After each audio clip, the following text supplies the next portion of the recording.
So this week, for our Bite Wellness quiz, I sent out a question about what city the first known Memorial Day was held in.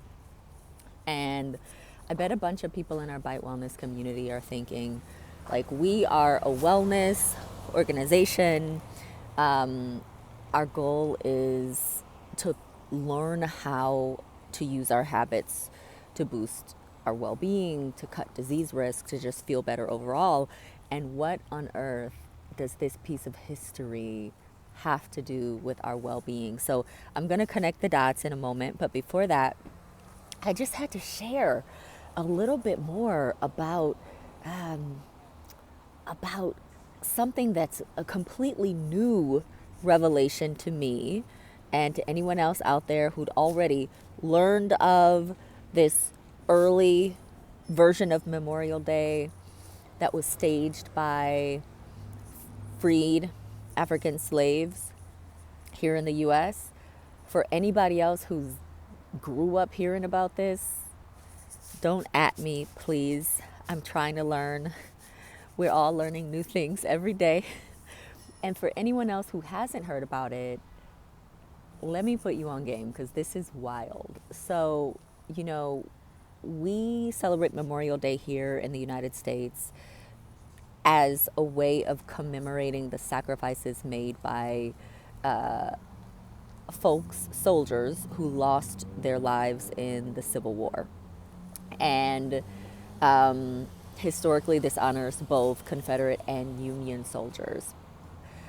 Before 1967 or so, Memorial Day was called Decoration Day. And if you go to Google, hey Gemini, you're gonna find, and you search when was the first Memorial Day or when did Memorial Day start, probably what you'll see is that 1868 is listed as the official day of the first national commemoration of Memorial Day. But here's the irony is that the first historians, right, including Pulitzer Prize winner David Blight, suggest that the very first celebration of what we consider to be Memorial Day probably was started by and consisted of thousands of freed slaves and some white missionaries. And it took place just 1 month after the end of the Civil War in the city of Charleston, South Carolina. So if you were on our Bite Wellness text thread and you got that quiz texted to you, there's your answer right there. The answer is C. Charleston, South Carolina is when this first celebration took place. So 1865, month after the end of the Civil War, there was this racetrack, kind of like a country club, racetrack and jockey club called the Washington Racetrack and Jockey Club, according to History.com. And and this club had been taken over by Confederate soldiers by the end of the war, and was turned into a prison for Union prisoners of war. So there were some hundreds, maybe thousands of Union soldiers imprisoned in the open air space, the infield of this jockey club. And some 260, according to reporting, some 260 of these soldiers died from disease and exposure to the elements. And they were hastily buried in this mass grave, just piled on top of each other, if you can imagine, without the sort of honor befitting their sacrifice. Now, the war comes to an end, and these newly freed slaves who appropriately realize that their compatriots many of whom were themselves very recently slaves, who fought for the Union. Those people are the reason that these freed slaves are free for good, right? Because the Union won. So they exhume the bodies from this mass grave and rebury them with headstones, with decorations, with honor.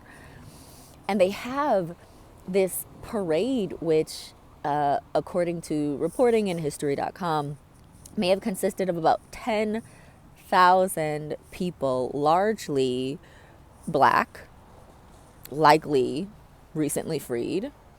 There were preachers preaching, there were school children singing hymns and making recitations. And there were just these thousands of folks gathering to honor those who had made such a humongous sacrifice and really changed the course of history for everyone in this country. And so this struck me so hard because so much of our existence in this country, right? So much of our determination to live with dignity has required us to find the version of history that reinforces our humanity. And what that means is basically reclaiming, in the same way that these early founders of a Memorial Day back in 1865, the same way that folks who may have been my ancestors or in some way connected to my lineage, in the same way that they exhumed the bodies of people who were determined by Confederate soldiers to be unworthy of mention, unworthy of notice, ignoble, these folks decided to reclaim these bodies and to reclaim their legacy. They decided, and in doing so made it fact, that these folks had immense value, that they should be honored for the sacrifice that, again, changed the course of history in this country and furthered freedom for all of us. And it made me think, here's where we get back to the question of health and wellness. It made me wonder, what are some of the, not just the people, but the practices and the notions that we've been told by greater society, or sometimes by your own family, don't have value? What has been disregarded in our lives that, based on personal experience or sheer conviction, we know should be exhumed, should be appropriately celebrated? Are there practices around rest? Are there favorite foods that you were told are too fatty or too carb heavy? Are there ways of thinking about your body, right? Are there ways that your curves perhaps have been told to you, have been named to you as inappropriate, as signs of or harbingers of disease? What exactly do you know to be true through your experience, through your values?